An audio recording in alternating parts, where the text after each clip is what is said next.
يعطيكم ألف عافية. وصفتي لليوم إن شاء الله رح تكون كيكة الريد فيلفت أو بحكوا لها كمان الكيكة المخملية.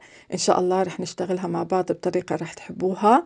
تابعوها معي بالتفصيل خطوة بخطوة وتعالي نشوف طريقة العمل. أول خطوة هون رح نعملها، رح نحضر للبتر ميلك. رح نحتاج كاس من الحليب السائل، طبعا أنا هون لازم يكون دافي.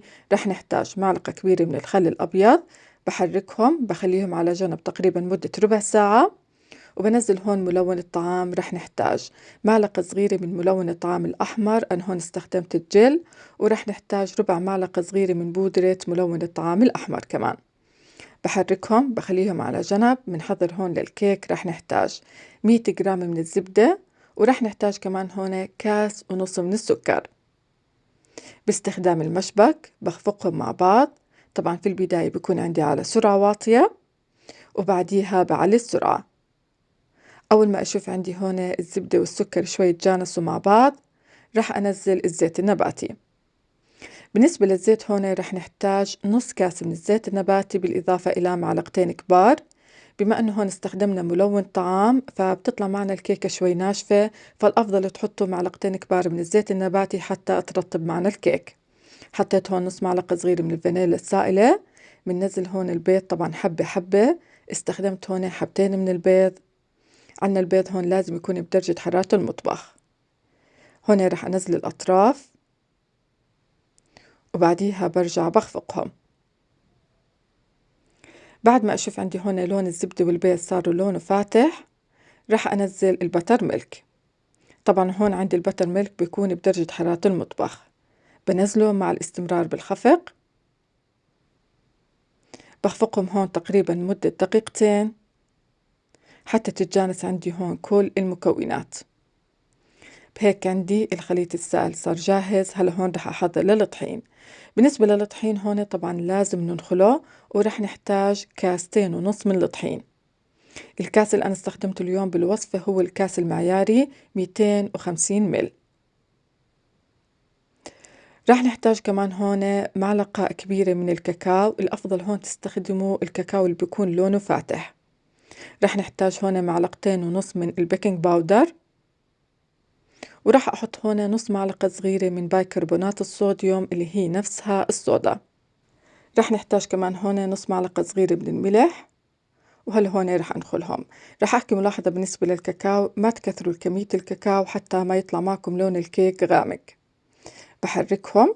هيك عندي الطحين جاهز. بنزله فوق الخليط السائل، طبعا بنزله على دفعات. بنزل أول دفعة وبقلبها كثير منيح، وأول ما يذوب عندي هون الطحين بنزل الكمية اللي رح تضل معي. طبعا بنزلهم شوي شوي.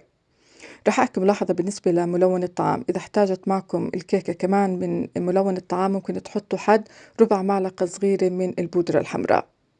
بودرة ملون الطعام الحمراء هي كمان بتعطي لون حلو للكيك.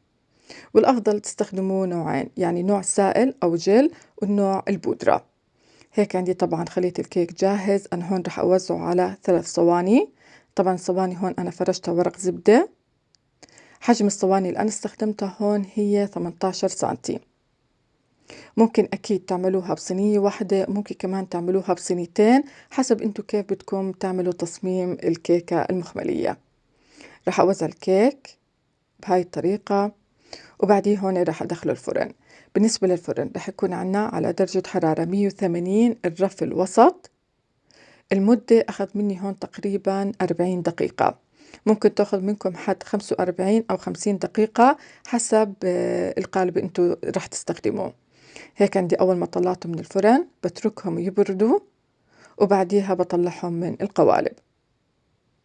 أول إشي هون رح أفك الأطراف، وبعديها رح أطلعهم من الصواني.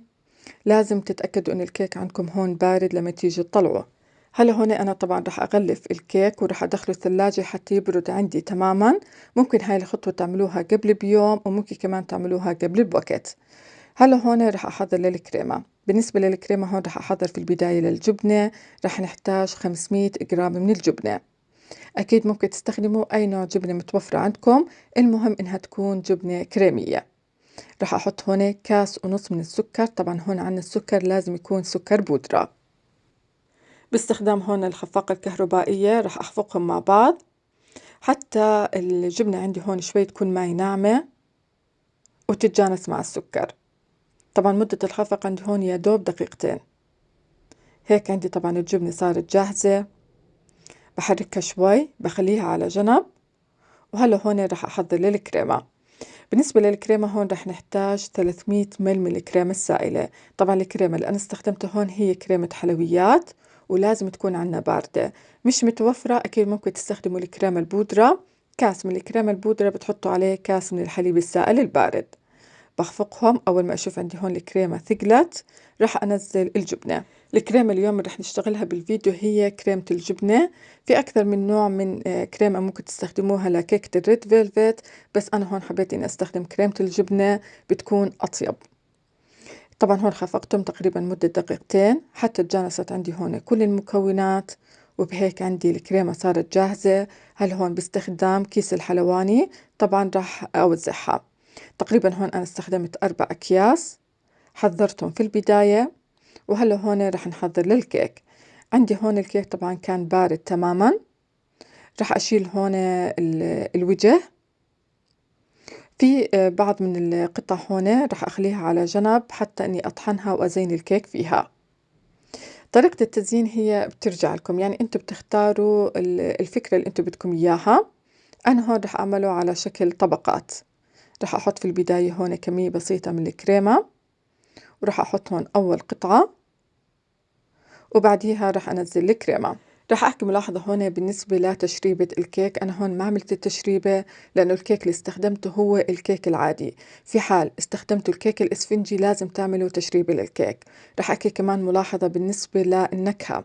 إذا حبيتوا تحطوا نكهة الفراولة أو نكهة التوت أكيد ممكن بتعطي نكهة كثير طيبة للكيك. الأصل بكيكة الريد فيلفت لازم تعملوها بالكيك العادي، وأكيد إذا حبيتوا ممكن إنكم تعملوها بالكيك الإسفنجي. بالنسبة هون للون الأحمر بتاخذوا من ملون الطعام الأفضل إنكم تستخدموا الجل، وكمان لازم تستخدموا بودرة ملون الطعام الأحمر، هي اللي بتعطي تعزيز للون. وكمية الكاكاو كمان لازم تكون قليلة حتى يطلع معاكم الأحمر لونه حلو. هون الكريمة اللي ضلت معي طبعا وزعتها على كل الكيك، وحاولوا ترتبوها طبعا قد ما بتقدروا.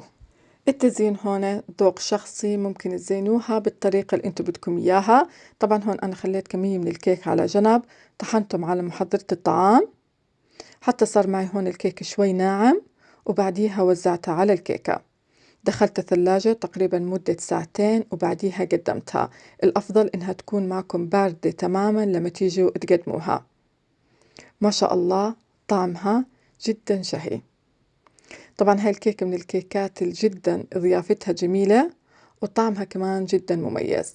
بالنسبة للكريمة إذا حبيتوا تعملوها كريمة لحالها أكيد ممكن، بس هي الأطيب تستخدموا معها الجبنة حتى تكون معكم الكريمة متماسكة.